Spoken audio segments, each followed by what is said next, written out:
Hey guys, it's me, Anthony from Forgiven Army. First of all, I want to apologize. I know it's a messy room, but I just want to throw a video in on this quick verse. I want to go over.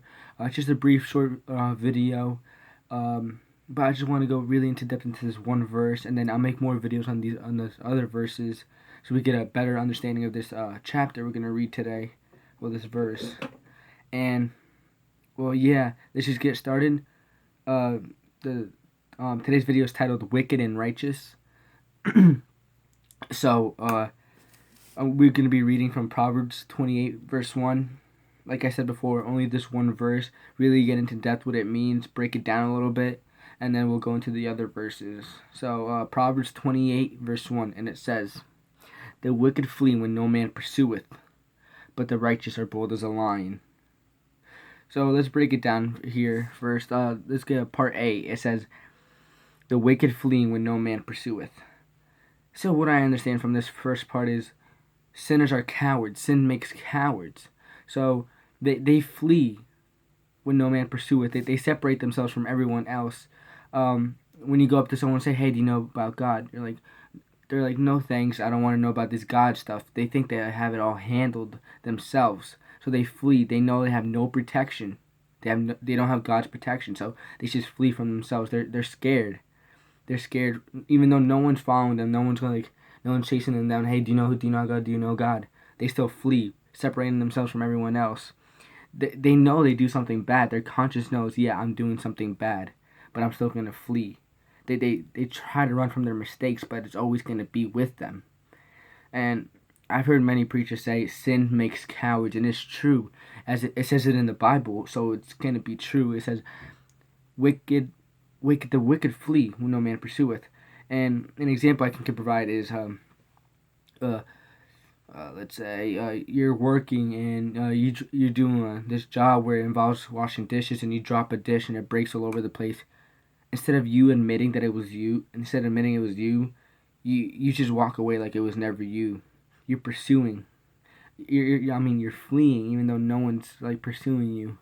You're still fleeing from what you did. You know you did something bad. You still flee from that problem, trying to like separate yourself from it, but it's always going to be with you. It's always going to be in your conscience. And that's the first part, really get into that for that those couple words, part A. But as we go into part B, it says, "But the righteous are bold as a lion." And what I get from that is us Christian believers are not afraid to admit that we are sinners. God sent His only Son to die on the cross, and those who believe in Him and are saved by His blood, He's Almighty Christ. We aren't afraid to admit it. That, yeah, Lord, I'm a sinner. Please forgive me, and please let the Holy Spirit enter me. And just, you really have to feel the Holy Spirit when you pray or you read His Word. And as we continue reading, I really, this thing really pointed out to me that we are courageous. Courageous is a word that it's used in the Bible, and for some reason this word really sticks out to me, courageous. And we're courageous because we know we have the protection of God with us. And it says in Ephesians 6 that we have the breastplate of righteousness, the shield of faith, and those things are just some examples of the protection God provides for us. But we have to do His will. We have to be righteous, and we have to have faith. We have to be obedient. And He says, with those things, I will protect you no matter what. We have the protection we need from God.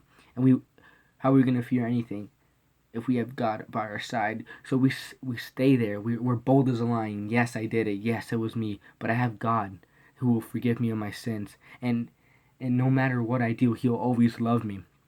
For example, on the cross when Christ died, the thief next to Him, there was two guys on the side. One said, "Hey, aren't you the king?" and started making fun of him. But this other guy said, "Hey, come on." He started telling him what he did, and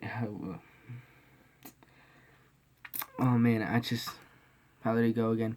How he what he did, and then Christ understood his compassion, and He forgave him.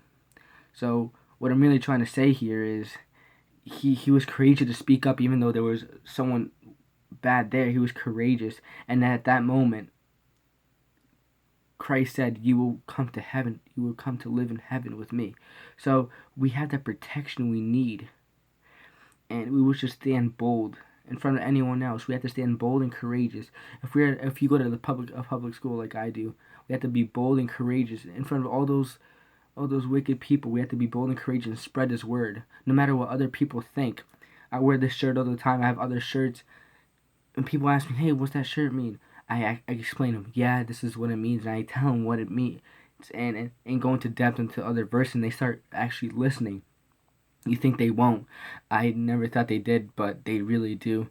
And it says, "Bold as a lion." As we continue reading the verse, bold as a lion. I feel like the Bible uses lion because it's an animal that's really it's a brave animal. Let's say it's a strong animal, and it compares it to it because it's a bold animal. So we stand there righteous and bold. How are we gonna fear anything with God by our side? Back to the dish situation, the example. Yeah, when you break that dish, you're gonna go up to your boss and say, "Yeah, boss, it was me. I'm sorry."